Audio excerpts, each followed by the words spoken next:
Assalamualaikum warahmatullahi wabarakatuh. Perkenalkan, nama saya Khadijah.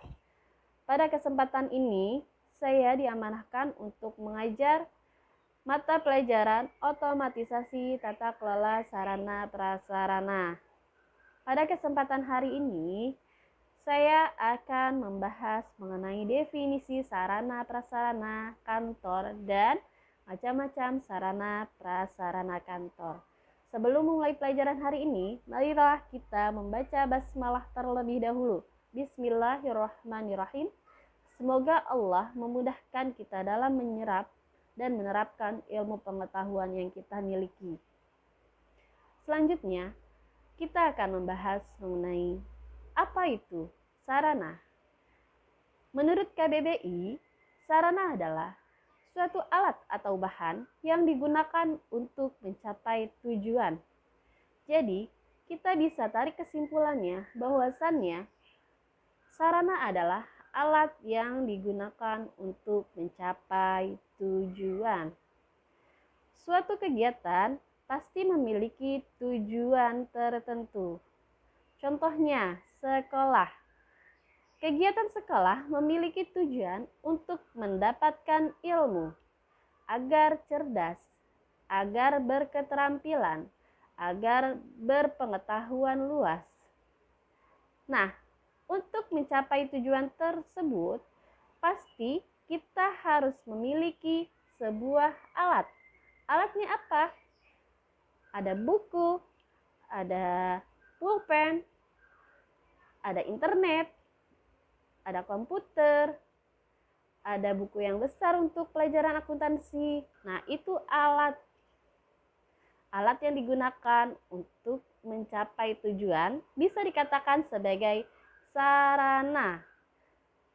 Selanjutnya, kita akan membahas mengenai prasarana kantor. Menurut KBBI, prasarana adalah suatu penunjang utama dalam sebuah kegiatan atau proses.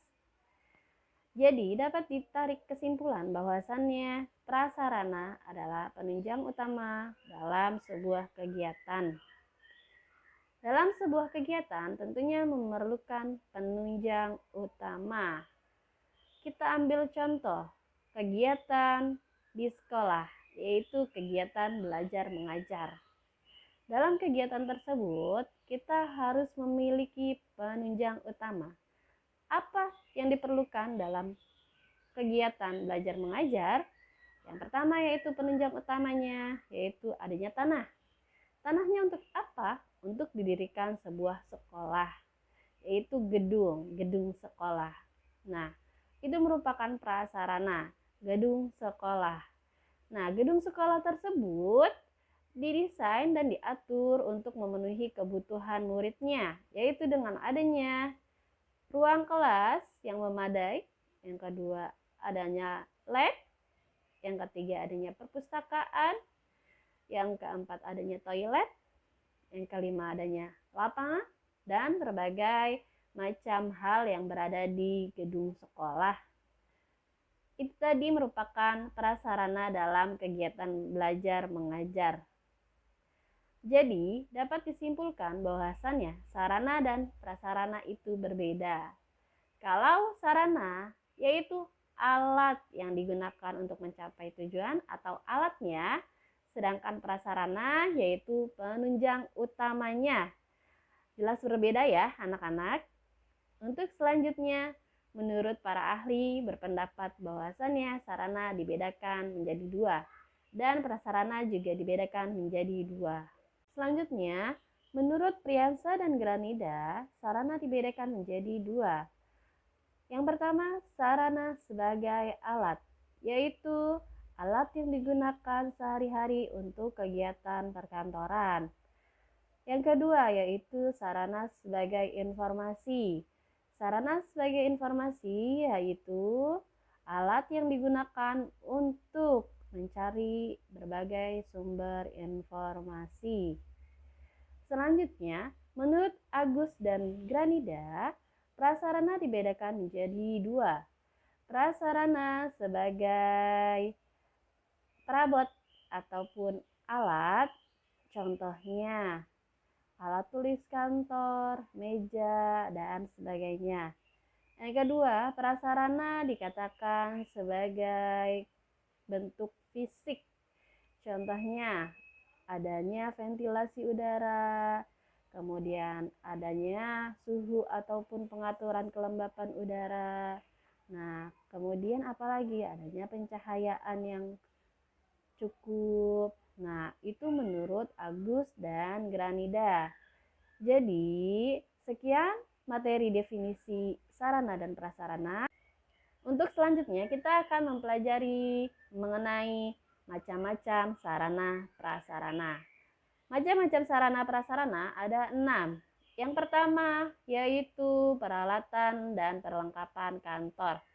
Peralatan yaitu alat atau bahan yang digunakan untuk kegiatan perkantoran yang sifat masa pemakaiannya kurang dari 1 tahun. Sedangkan perlengkapan yaitu alat atau bahan yang digunakan untuk kegiatan perkantoran yang sifat masa pemakaiannya lebih dari 1 tahun. Yang kedua yaitu mesin kantor. Apa itu mesin kantor? Mesin kantor yaitu alat atau mesin-mesin yang digunakan untuk kegiatan perkantoran. Contohnya apa? Mesin fotokopi, kemudian apa lagi? Mesin komputer, kemudian apa lagi? Mesin untuk absensi. Nah, itu beberapa contoh mesin kantor. Yang ketiga yaitu mesin komunikasi kantor.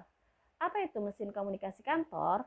Mesin komunikasi kantor yaitu alat yang digunakan untuk menyampaikan sebuah informasi.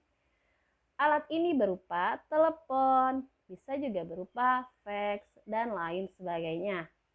Yang keempat yaitu perabot kantor. Perabot kantor ini terdiri dari lemari, kemudian meja, kemudian kursi, kemudian lemari arsip, dan lain sebagainya. Yang kelima yaitu interior kantor. Apa itu interior kantor? Interior kantor yaitu hiasan yang berada di dalam kantor. Contohnya apa? Penempatan lampu-lampu, penempatan vas bunga, penempatan akuarium yang difungsikan untuk mempercantik atau memperindah yang ada di dalam kantor. Yang keenam yaitu tata ruang kantor. Nah, tata ruang kantor ini yaitu penempatan perabot-perabot kantor yang sebelumnya sudah didesain. Jadi, untuk tata ruang kantor merupakan penempatan-penempatannya, penempatan-penempatan perabot kantornya yang sebelumnya didesain. Oke, cukup sekian materi hari ini. Tugas untuk kalian mencatat materi hari ini yang Ibu berikan ke dalam buku tugas. Semoga kalian dalam keadaan sehat selalu dan dalam keadaan dilindungi Allah Subhanahu wa taala. Dan semoga pandemi ini segera berlalu. Terima kasih. Assalamualaikum warahmatullahi wabarakatuh.